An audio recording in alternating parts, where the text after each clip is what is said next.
নভেম্বরে ঘরের মাঠে আয়ারল্যান্ডের বিপক্ষে ২ ম্যাচের টেস্ট সিরিজ খেলবে বাংলাদেশ। তবে ঠিক ছিল না এই ফরম্যাটের অধিনায়ক, কারণ কলম্বোতে শেষ টেস্টে শ্রীলঙ্কার বিপক্ষে ইনিংস ব্যবধানে হারার পর অধিনায়কত্ব ছাড়ার ঘোষণা দিয়েছিলেন নাজমুল হোসেন শান্ত।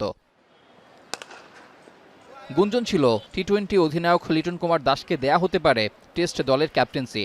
তবে সব গুঞ্জন উড়িয়ে সেই নাজমুল শান্তকেই ফের অধিনায়কের দায়িত্ব দেওয়া হয়েছে। শনিবার এক প্রেস বিজ্ঞপ্তির মাধ্যমে বিসিবি জানিয়েছে, টেস্টে দলের অধিনায়ক থাকছেন শান্তই। লাল বলের ক্রিকেটে ২০২৫ সাল থেকে ২০২৭ টেস্ট চ্যাম্পিয়নশিপ চক্রে নেতৃত্ব দেবেন টাইগার এই টপ অর্ডার ব্যাটার। এর আগে ৩ ফরম্যাটেই অধিনায়কের দায়িত্ব পালন করেছেন নাজমুল শান্ত।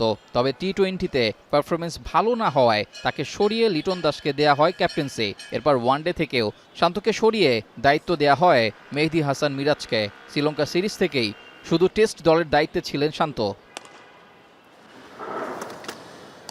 ২০২৩ সালে অধিনায়কত্বের দায়িত্ব নেয়ার পর শান্তর নেতৃত্বে এখন পর্যন্ত বাংলাদেশ টেস্ট খেলেছে ১৪টি, যেখানে ৪ জয়ের বিপরীতে আছে ৯ হার। শান্তর অধীনে বাংলাদেশ ড্র করেছে ১টি টেস্টে।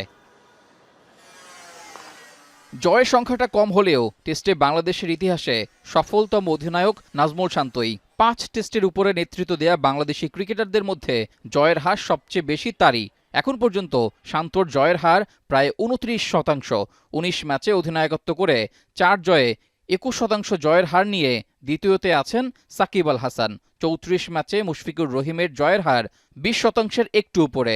১৭ ম্যাচে ৩ জয়ে মুমিনুলের ১৭% আর মাহমুদুল্লাহর ৬ ম্যাচে ১ জয়ে হারটা ১৬.৫-এর একটু বেশি।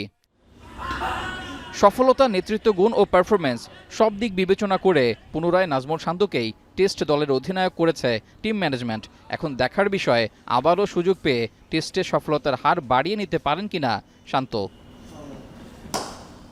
রেজাউল করিম, এখন।